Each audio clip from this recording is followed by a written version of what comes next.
So finally आज तुम्हारा भाई अपने घर जाने वाला है। इतनी खुशी मुझे आज तो मैं बाइक उठाता हूँ और बाइक उठा के निकल पड़ता हूँ घर के लिए। थोड़ी देर बाइक चलाने के बाद मैं पहुँचता हूँ अपने घर पे, फिर जाता हूँ सीधा अपने रूम में जाने के बाद मैं एयरबड्स लेता हूँ और बैट्स लेकर मैं निकल पड़ता हूँ खेत के लिए। इन रास्तों से होते हुए कुछ देर चलने के बाद मैं पहुँचता हूँ खेत में। वहाँ पे देखता हूँ पापा ने मोटर पहले से ही फिट कर दिया था, मुझे बस इस खेत में पानी कब भरता है ये देखना था। तो मैं चला जाता हूँ एक पेड़ के नीचे और बैठ जाता हूँ।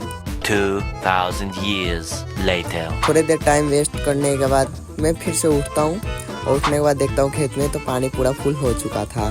तो मैं जाने लगता हूँ अपने दूसरे घर पे और थोड़ी देर चलने के बाद मैं पहुँचता हूँ अपने दूसरे घर। वहाँ पे जाके पापा को बोल देता हूँ कि पानी पूरा भर चुका है और मैं टिफिन और दूध लेके निकल पड़ता हूँ घर के लिए।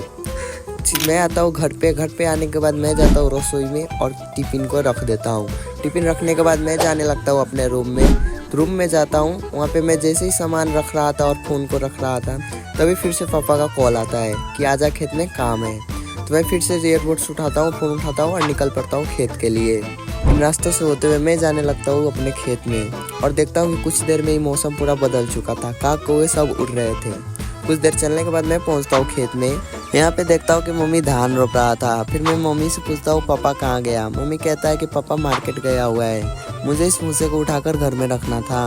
मैं बहुत देर इंतज़ार करता हूँ पापा का, पर पापा अभी तक नहीं आया। तो मैं चप्पल निकालता हूँ और घुस जाता हूँ खेत में मम्मी का हाथ पटाने के लिए।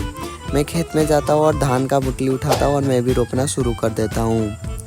थोड़ी देर रोपने के बाद मैं उठकर देखता हूँ मैं कैसे रोप रहा था। जैसे मैं रोप रहा था उस रुपाई को देखकर मुझे खुद अपने आप पे भी हंसी आ रहा था। मम्मी भी कह रहा था तू ना रोप तो ही सही होगा। तो मैं छोड़ देता हूँ और इसी में दौड़ने लगता हूँ। इसी में दौड़ रहा तो मम्मी देखता है तो कहता है तू बाहर निकल जा वरना बहुत मारूंगा। मैं फिर भी नहीं निकलता हूँ। फिर मम्मी मारने के लिए दौड़ती है तो मैं भाग के बाहर जाता हूँ और चप्पल पहन के निकल पड़ता हूँ घर के लिए। कुछ देर पैदल चलने के बाद मैं पहुँचता हूँ अपने घर के गेट पे। फिर गेट को खोलता हूँ और अंदर जाता हूँ। फिर घर में जाता हूँ और बाथरूम में जाता हूँ और गोड़ धोता हूँ। गोड़ हाथ धोने के बाद मैं निकलता हूँ बाहर और मौसम अच्छा लग रहा था, मैं निकल पड़ता हूँ घूमने के लिए। तो मिलते हैं ऐसे ही एक और नए ब्लॉग में, तब तक के लिए till there take care, bye bye.